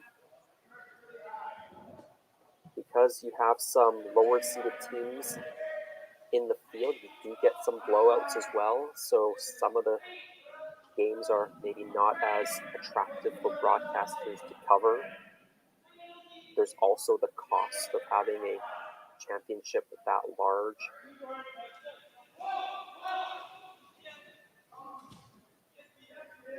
For other member associations, other countries, there's been an established kind of top 10 in the world, and there's not a lot of opportunity for new teams to make it to the World Championships. So there's also been kind of a notion that perhaps at the start of a curling season, every member association, every country should have an opportunity to make it and qualify to the World Championships if they play well enough. But right now, teams that are in lower ranking divisions within either the European zone or the other zone, which is now going to be a combination of the Americas and the Pacific, Asia, Middle East, Africa area. That's the new Pan-Continental Curling Championships is going to take place in Alberta, in Calgary, starting about October 30th or 31st, running through the first week of November. That's going to qualify teams to the World Championships. But if you're in the B division of those championships, just like if you're in the B division or the C division of the European Championships at the start of the season, you can't actually make it to the World Championships. You can have the best team in the world, and you're going to stop by just winning the B Championship. So there's kind of a fundamental idea that some countries are proposing or suggesting that every country should have at least the chance, whether it's slim, to make it to the World Championship and win the World Championship in any given season.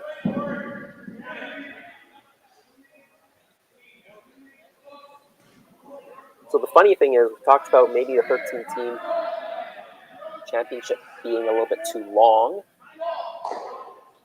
but there is discussion about actually adding teams to the World Championships, but maybe creating two pools. One idea is the two-pool system, kind of like the Brier and the Scotties. There are some drawbacks, and that is you have actually more blowouts early on, and that's not good for broadcasting. And for the World Curling Federation, broadcast money is really key to making these events run.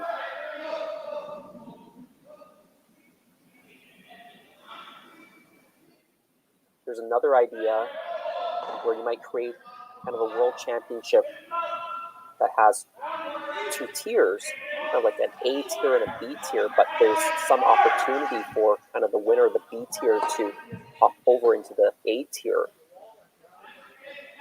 and make it into the championship round. So very preliminary discussions right now, trying to address some of those concerns. And there's a lot of factors. One is financial, one is scheduling. You don't want to make the tournament any longer. You want to make it fair still. You want to have compelling games to broadcast. You want broadcasters to want to broadcast those games.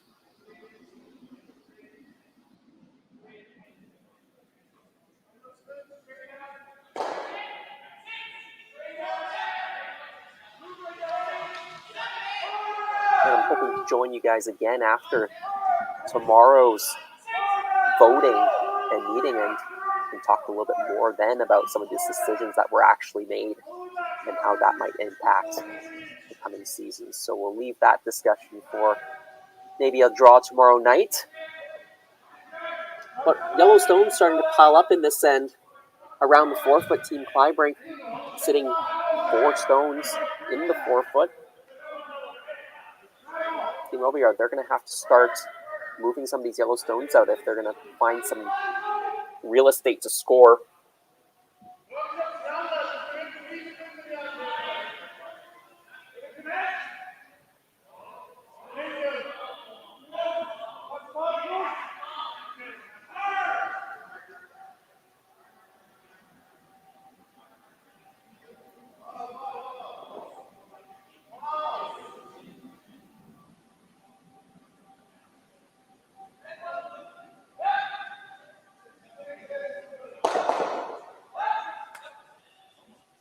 They were hoping to make a double there. Only gets one, the shooter rolls away.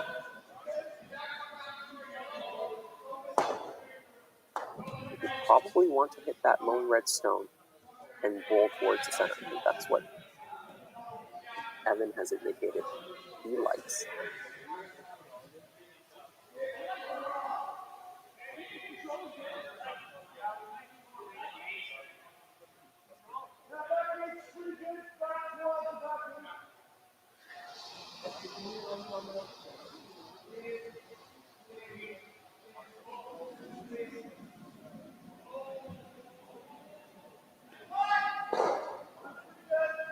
And it is the first physical World Curling Federation Congress since the pandemic. Their last 2 years, meetings were held virtually. So it was also a great opportunity for us to renew some friendships with other member associations, network, learn from each other in person.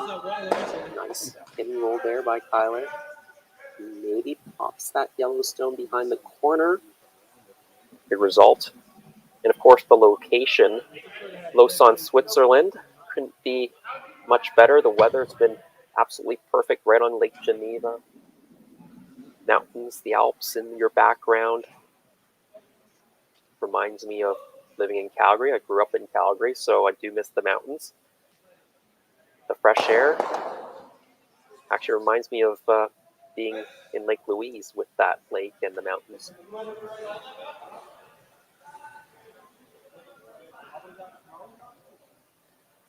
And of course, when you're in Switzerland, you've got chocolate, you've got cheese, and you've got wine, so and beer. So it's all's good here in Switzerland.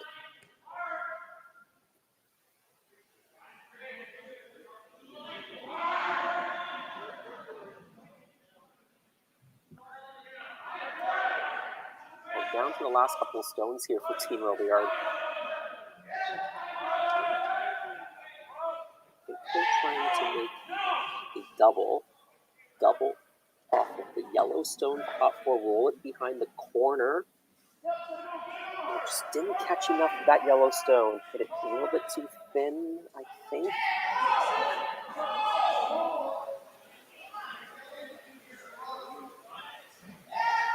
Sorry, maybe a little bit too thick. Yellow's still sitting 3, so looking pretty good here for the force now for Team Kleibrink. Now having a look, where's the best place to put it? Maybe he can even get a steal out of this situation. Not easy to put it in the perfect spot for the freeze, right? You're a little bit too high. You can just draw to the button. You might even be able to draw to the backing. If you're Sebastien, if you're too deep, you can probably just make a quiet tap. So there isn't, there isn't a lot of real estate for it to be perfect. Really have Sebastien by the, I won't say what, but you know what I mean.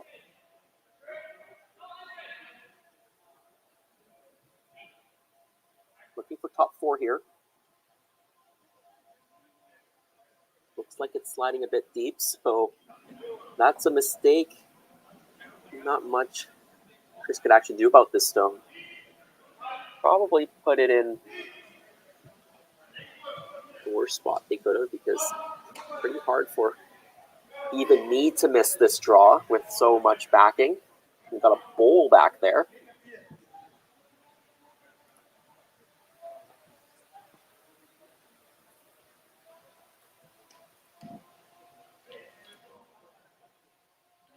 We do have our first final. I believe Dallin Myers has been eliminated by Ryland Kleider in one of those seaside matches.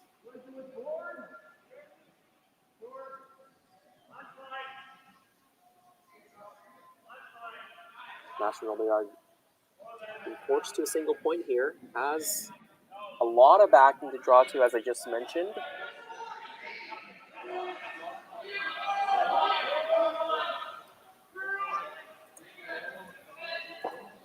Close to unmissable. He takes the shot. It's 5-4 after 7. We're going to come back for the 8th end right after this message.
Well, we're down to the last end here. Curling Stadium, Alberta Series Leduc Major, presented by Global Machine and Supply.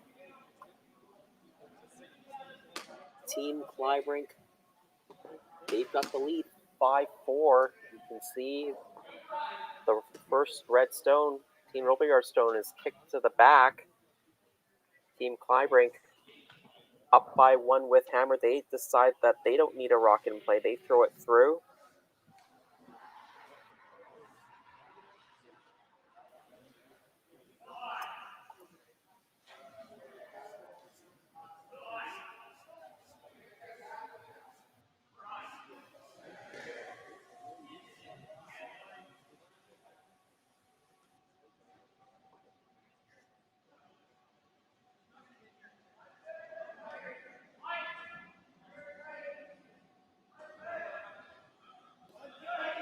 That guard goes up. I think a tick is going to be called here.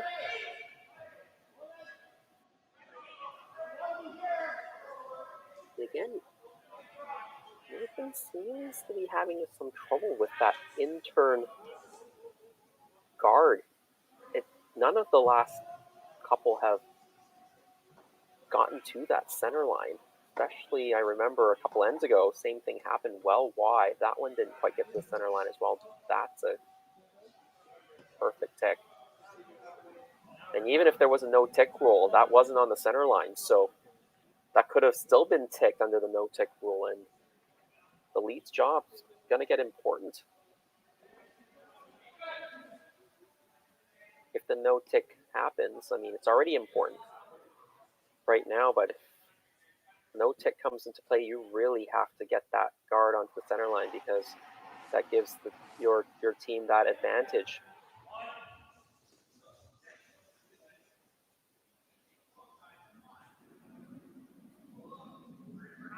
The final score between the Kleider Myers game was, I think, 10-3. I think I was a bit premature in calling it. They were still in progress, but it was heading down the last couple stones, and Team Kleider takes 4, I think, in that last end.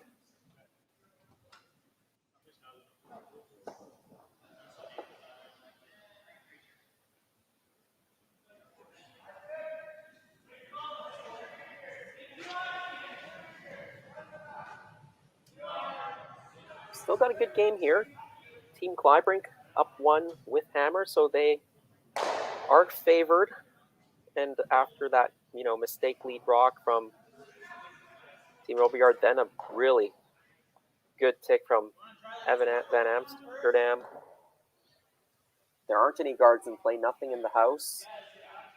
So now you're just scratching for a way to get a mistake. Team Robillard, they're going to put up a corner guard instead.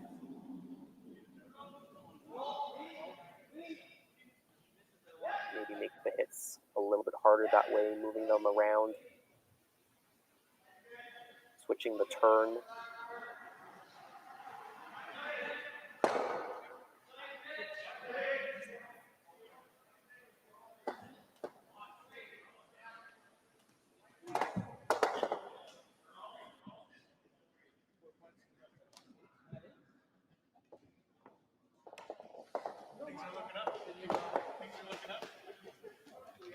And this one slips a little bit too deep right into the rings.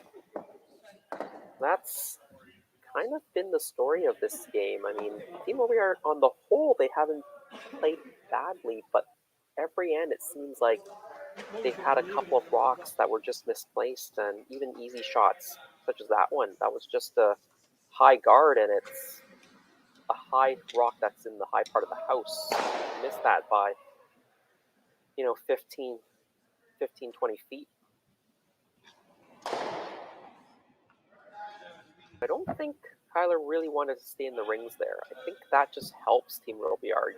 Now you got to be extra careful when you peel to not run it into the rock in the house.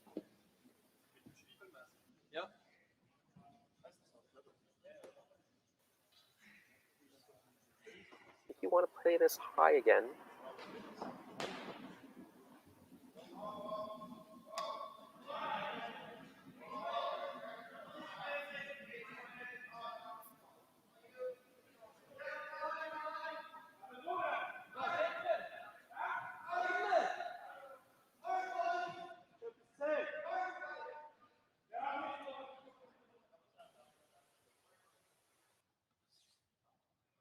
This time it stops it as a guard. Of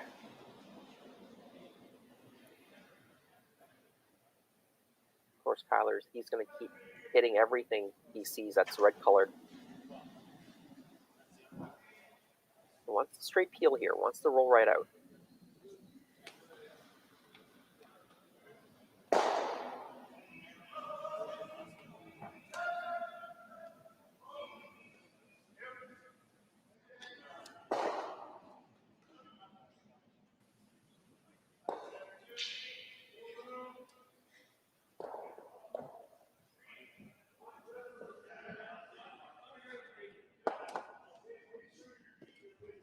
Kleibrink up by 1 with hammer. They've got one in the house. It's not in the best spot for them because by the end of this end, if you keep peeling off the guards, Sebastien on his last will have an opportunity to draw around that yellow stone that's in the top of the house.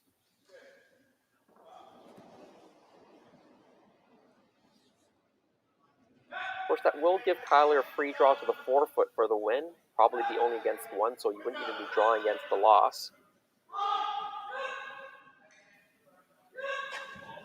But that yellow stone in the top of the 12 is really Sebastien's only saving grace right now.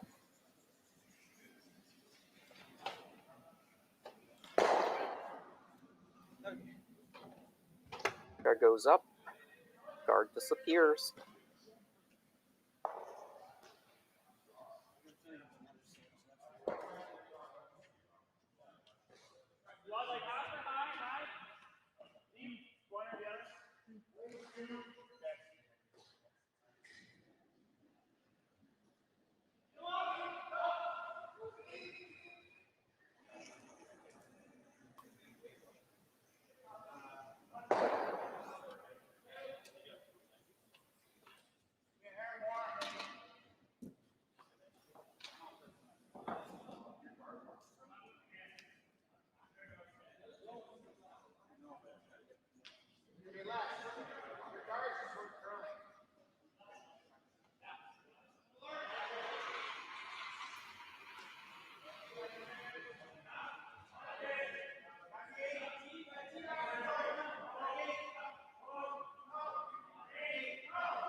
You can throw one more guard if you wanted to, but I think he's going to go in here.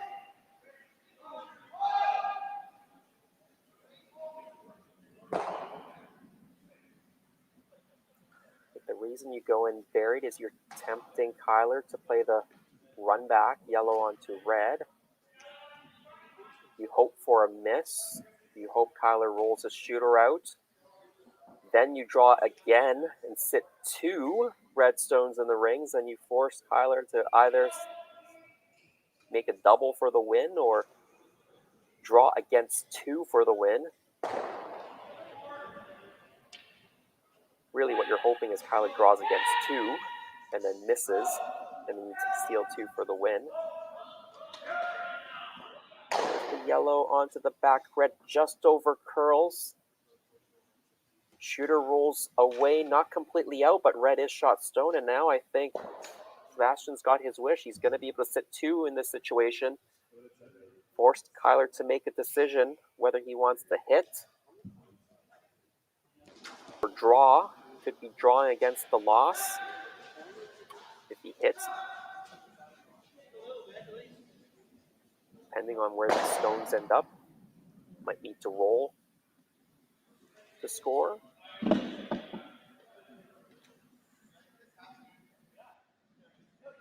That's when you really test the confidence of a skip. If you're a confident skip and you're just hitting the 8-foot, you go for that draw.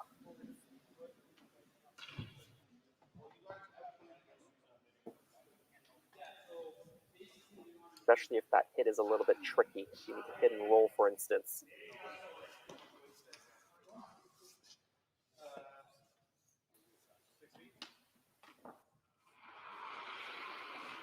I think Sebastien indicated top 8. Just bite the 8 or just fully 8. No deeper than that. Because if you give Kleibrink a chance to nose hit for the win, He's definitely going to take that shot on. Sweepers working hard. They do need to sit 1-2. They do. Just, I think, I don't know. It's hard to tell from this angle.